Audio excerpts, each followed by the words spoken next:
គ្រោះរញ្ជួយដីកម្រិត7.7 Richter បានវាយប្រហារនៅក្រៅឆ្នេរនៃកោះ Flores របស់ប្រទេសឥណ្ឌូនេស៊ីកាលពីព្រឹកថ្ងៃសៅរ៍ដោយបានសម្លាប់មនុស្សយ៉ាងហោចណាស់38នាក់ខណៈដែលមនុស្សជាច្រើនទៀតត្រូវបានគេបារម្ភថាអាចនឹងកំពុងកប់ក្រោមគំនរដីឬបាត់ខ្លួននេះបើតាមការចុះផ្សាយរបស់សារព័ត៌មាន Nikkei Asia នៅថ្ងៃទី15ខែសីហាឆ្នាំ2026លោក Suharyanto ប្រធានភ្នាក់ងារកាត់បន្ថយគ្រោះមហន្តរាយជាតិឥណ្ឌូនេស៊ីបានថ្លែងនៅក្នុងសន្និសីទសារព័ត៌មានមួយនៅក្រុង Jakarta កាលពីរសៀលថ្ងៃសៅរ៍ថាប្រជាជនជាង 2000 នាក់ត្រូវបាត់បង់ទីជម្រកនិងកំពុងជម្លៀសចេញពីផ្ទះសម្បែងរបស់ពួកគេ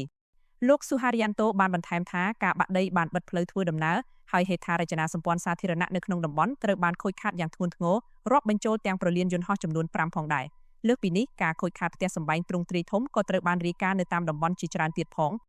ប្រព័ន្ធអគ្គិសនីនិងបណ្ដាញទំនាក់ទំនងត្រូវកាត់ផ្ដាច់ហើយលោក Suharyanto បានបញ្ជាក់ថាការស្ដារសេវាកម្មសំខាន់ៗទាំងនេះឡើងវិញគឺជាអាទិភាពចម្បងរួមទាំងការដាក់ឲ្យប្រើប្រាស់សេវាអ៊ីនធឺណិតរណប Starlink ផងដែរទីភ្នាក់ងារអូតូនិយមអាកាសធាតុនិងភូមិសាស្ត្រឥណ្ឌូនេស៊ីបានចេញការព្រមានអំពីអាសន្នរលកយក្សស៊ូណាមីបន្ទាប់ពីគ្រោះរញ្ជួយដីបានកើតឡើងនៅមុនម៉ោង6ព្រឹកម៉ោងក្នុងស្រុក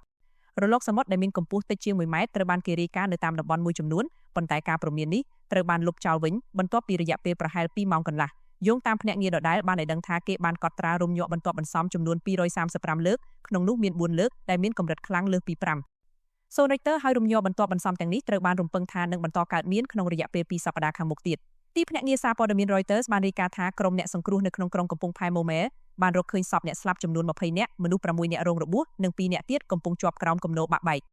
ក្រុង Momer គឺជាទីប្រជុំជនផ្លូវការធំបំផុតនៅក្នុងស្រុក Sika នៃកោះ Flores ភាគខាងកើតនៃប្រជុំកោះដ៏ធំល្វឹងល្វើយរបស់ឥណ្ឌូនេស៊ីប្រភពដដែលបានបន្ថែមថាក្រុមអ្នកសង្គ្រោះមិនទាន់អាចធ្វើដំណើរទៅដល់តំបន់ដាច់ស្រយាលមួយចំនួនដែលស្ថិតនៅជិតបំផុតទៅនឹងចំណុចកណ្ដាលនៃគ្រោះរញ្ជួយដីនៅឡើយលោកស្រី Nelly Floridariama មន្ត្រីនៃទីភ្នាក់ងារអូតូនិយមអាកាសធាតុនិងភូមិសាស្ត្របានបញ្ជាក់នៅក្នុងសន្និសីទសារព័ត៌មានកាលពីព្រឹកថ្ងៃសៅរ៍ថាគ្រោះរញ្ជួយដីនេះបណ្ដាលមកពីសកម្មភាពផ្លាស់ទីនៃផ្លាក Tectonic Plate Arc Thrust Activity នៅក្នុងសមុទ្រ Flores